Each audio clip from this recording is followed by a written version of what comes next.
ദൈവത്തിന് മഹത്വം. നമ്മുടെ പ്രതിദിന ആഹാരം ഓഗസ്റ്റ് 11. പറഞ്ഞറിയിക്കാനാവാത്ത സമ്പത്ത്. ദൈവത്തിൻ്റെ ധനം, ജ്ഞാനം, അറിവ് എന്നിവയുടെ ആഴമേ.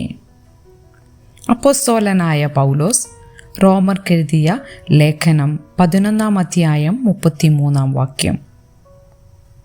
ചൊവ്വയ്ക്കും വ്യാഴത്തിനുമിടയിൽ ഉള്ള ഒരു ഭ്രമണപഥത്തിൽ കോടാനുകോടി ഡോളർ വിലമതിക്കുന്ന ഒരു ചിന്ന ഗ്രഹം കറങ്ങിക്കൊണ്ടിരിക്കുന്നു.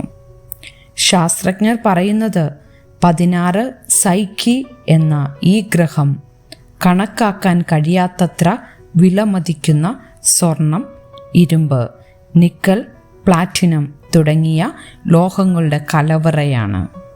ഇപ്പോൾ ഈ സമ്പത്ത് ഖനനം ചെയ്യാൻ ഭൂവാസികൾ ശ്രമിക്കുന്നില്ലെങ്കിലും വിലയേറിയ പാറകളെക്കുറിച്ച് പഠിക്കാൻ ഒരു പര്യവേക്ഷണ വാഹനം അയക്കുന്നതിന് അമേരിക്ക പദ്ധതിയിടുന്നു. കൈയെത്തുന്നതിനപ്പുറത്തുള്ള പറഞ്ഞറിയിക്കാനാവാത്ത സമ്പത്തിനെക്കുറിച്ചുള്ള വാഗ്ദാനങ്ങൾ കൊതിപ്പിക്കുന്നതും നിരാശപ്പെടുത്തുന്നതുമാണ്. തീർച്ചയായും കാലക്രമേണ ആളുകൾ നിധി കണ്ടെത്തുന്നതിനായി 16 സൈക്കിയിലെത്തിച്ചേർന്നേക്കാം. എന്നാൽ നമ്മുടെ പരിധിയിലുള്ള സമ്പത്ത് കണ്ടെടുക്കുന്നതിനെ കുറിച്ച് എന്തു പറയും? എല്ലാവരും അതിനു പോകില്ലേ?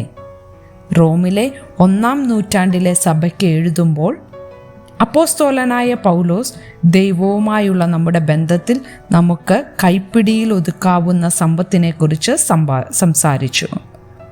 പൗലോസ് എഴുതി, ദൈവത്തിൻ്റെ ധനം, ജ്ഞാനം, അറിവ് എന്നിവയുടെ ആഴമേ. ബൈബിൾ പണ്ഡിതനായ ജെയിംസ് ഡെന്നി ഈ സമ്പത്തിനെ ലോകത്തിൻ്റെ, അതായത് വലിയ ആവശ്യങ്ങൾ നിറവേറ്റുന്നതിന് ദൈവത്തെ പ്രാപ്തനാക്കുന്ന സ്നേഹത്തിൻ്റെ ഗ്രഹിക്കാനാവാത്ത സമ്പത്ത് എന്നാണ്. അതല്ലേ നമുക്ക് വേണ്ടത്?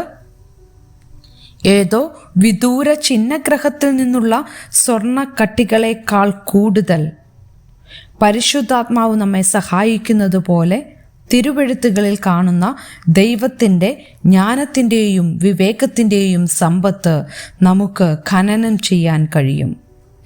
ആ ഐശ്വര്യങ്ങൾ കുഴിച്ചെടുക്കാനും അവനെ കൂടുതൽ അറിയുവാനും നിധി പോലെ കരുതുവാനും ദൈവം നമ്മെ നയിക്കട്ടെ.